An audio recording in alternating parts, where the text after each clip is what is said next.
Mardi 15 juin 2021 et il est 13h sur nos antennes. Bonjour madame, monsieur, bienvenue au journal.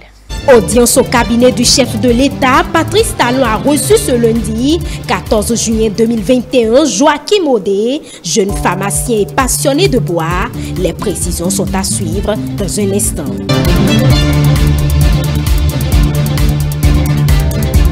La ville de Cotonou abrite depuis ce lundi le 61e congrès annuel scientifique des chirurgiens ouest-africains.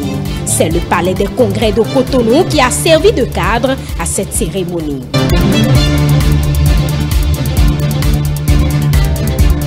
En interactualité, le nombre de cas confirmés de Covid-19 en Afrique a atteint la barre des 5 11 502 cas selon les dernières informations publiées par le Centre africain de contrôle et de prévention des maladies. Voilà pour le sommaire.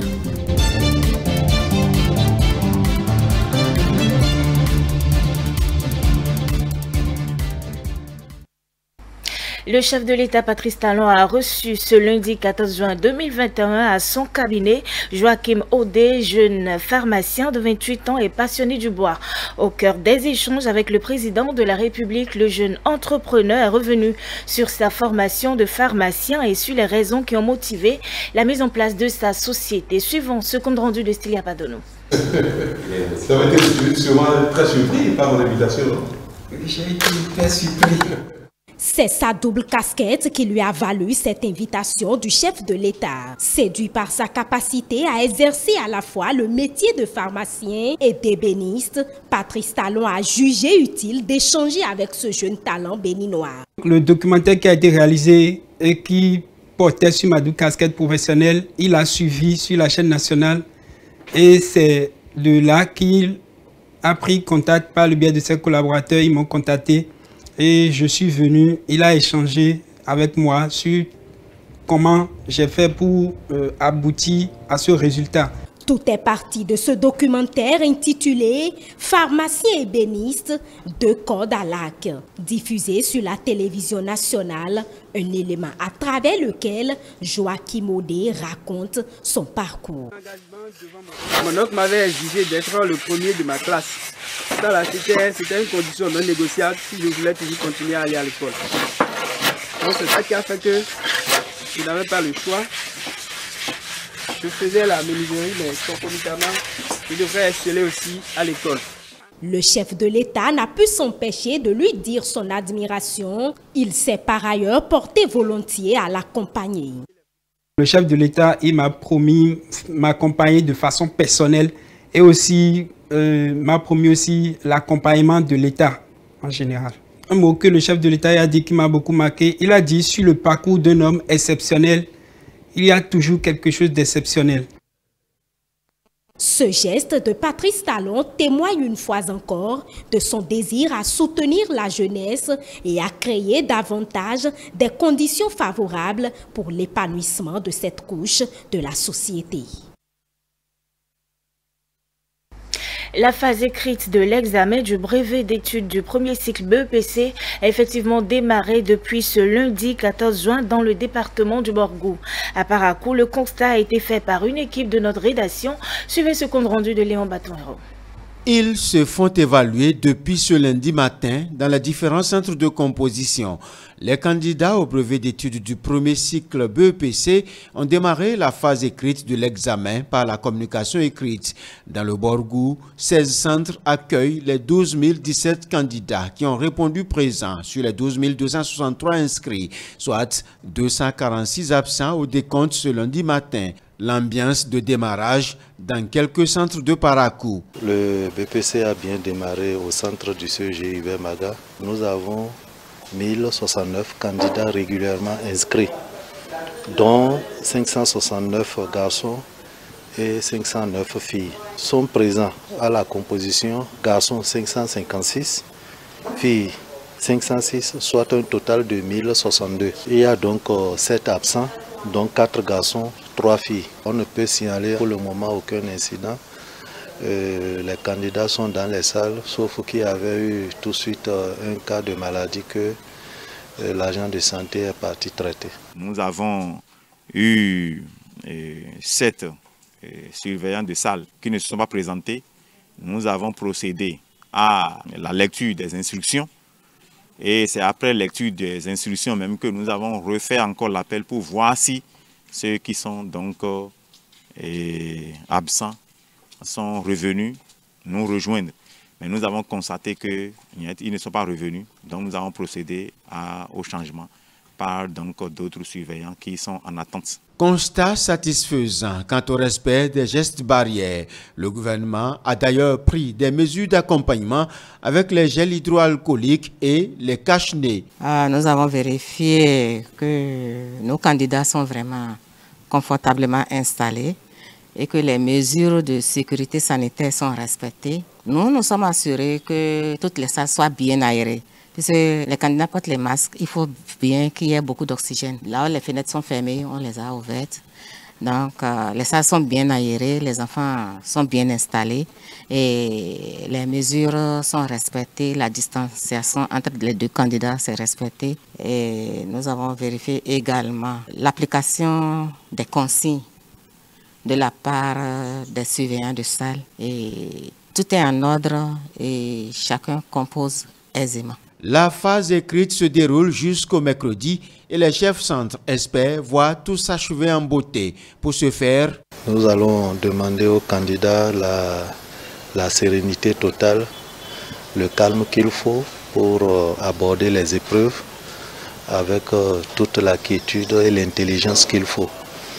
Par rapport aux surveillants de salle, nous les avons invités à éviter toute attitude désobligeante, d'éviter toute forme de désinvolture et faire le travail qu'ils sont venus faire. À Parakou, c'est au centre du CEG Al-Barika que le maire Inoussa Chabizime et les autorités de la direction départementale de l'enseignement secondaire ont fait le lancement officiel du BEPC 2021.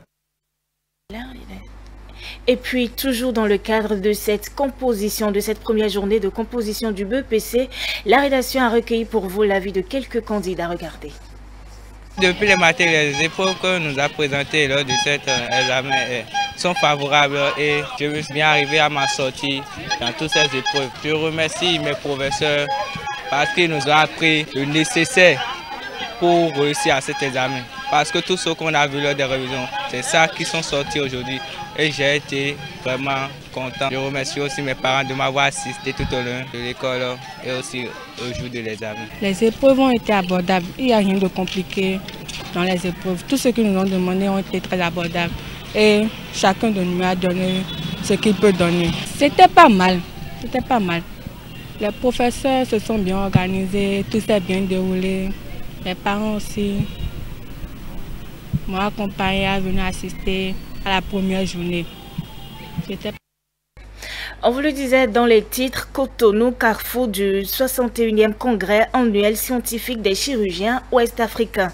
Le palais des congrès accueille un nombre important de praticiens de ce domaine. Ceci pendant 3 jours. Ce lundi, le collège de chirurgiens s'est donné rendez-vous pour procéder à l'ouverture des travaux. Mathieu Bocon fait le point ici.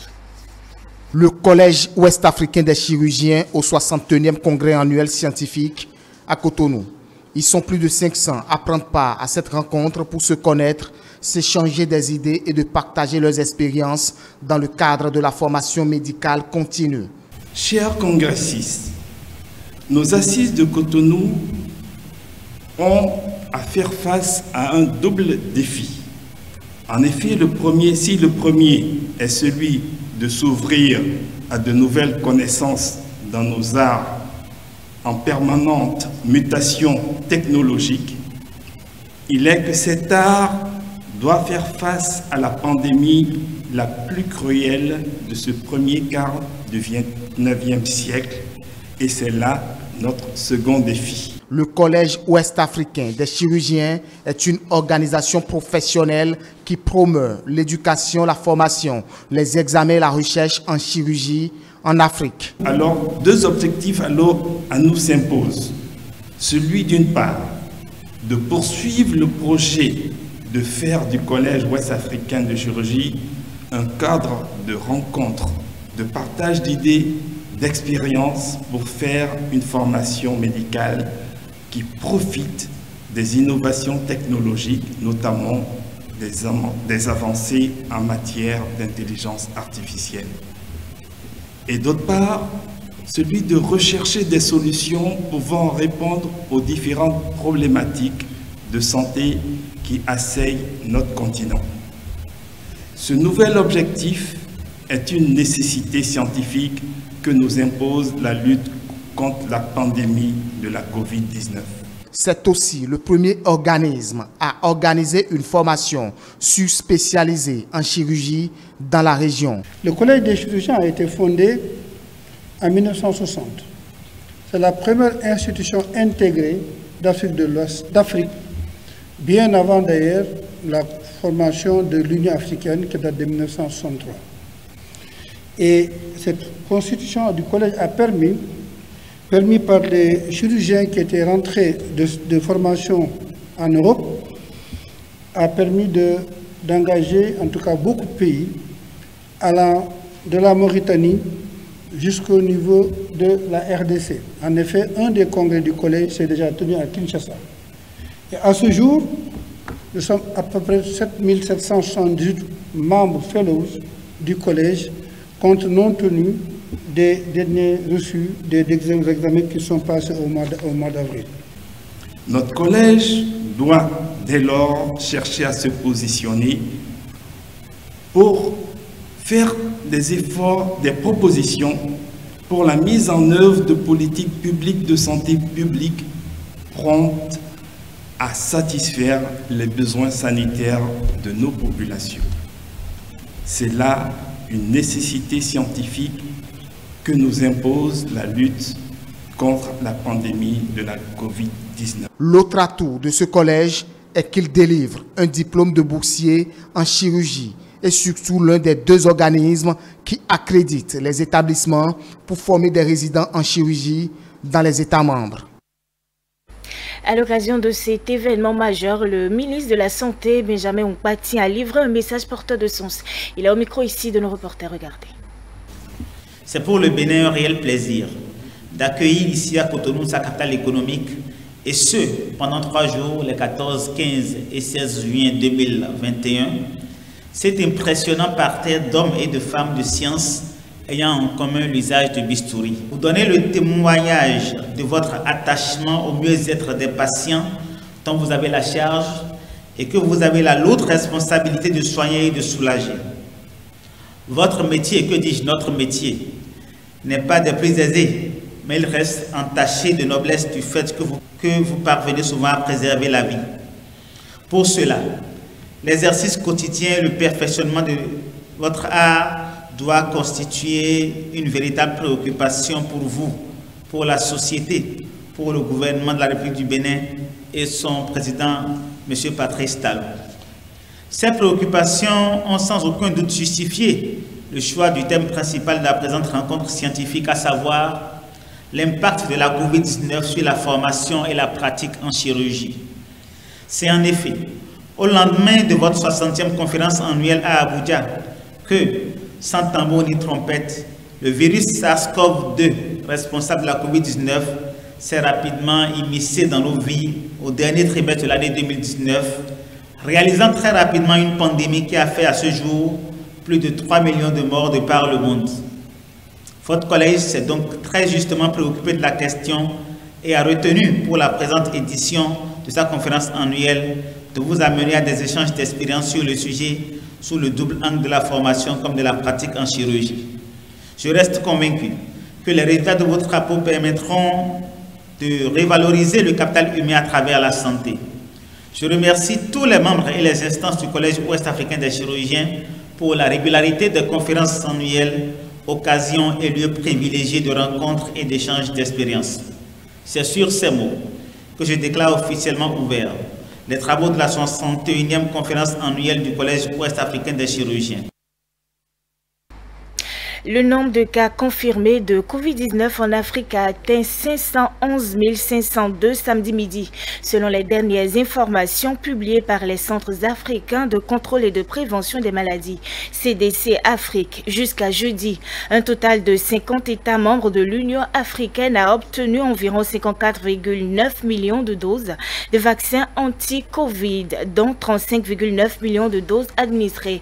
Seuls 0,6% de la population africaine est complètement vaccinée, a indiqué le CDC Afrique. Les précisions avec nos confrères de la CCTV+. Le nombre de cas confirmés de Covid-19 en Afrique a atteint 5 11 502 samedi midi, selon les dernières données publiées par les Centres africains de contrôle et de prévention des maladies, CDC Afrique.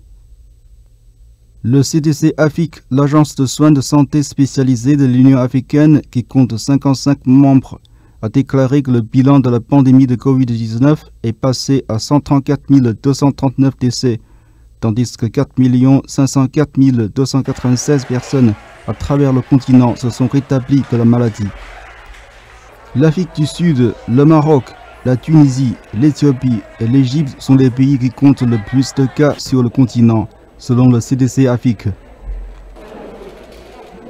L'Afrique du Sud a enregistré le plus grand nombre de cas d'infection au coronavirus en Afrique, avec 1 730 106 cas, tandis que le Maroc a signalé 523 165 cas en date de samedi.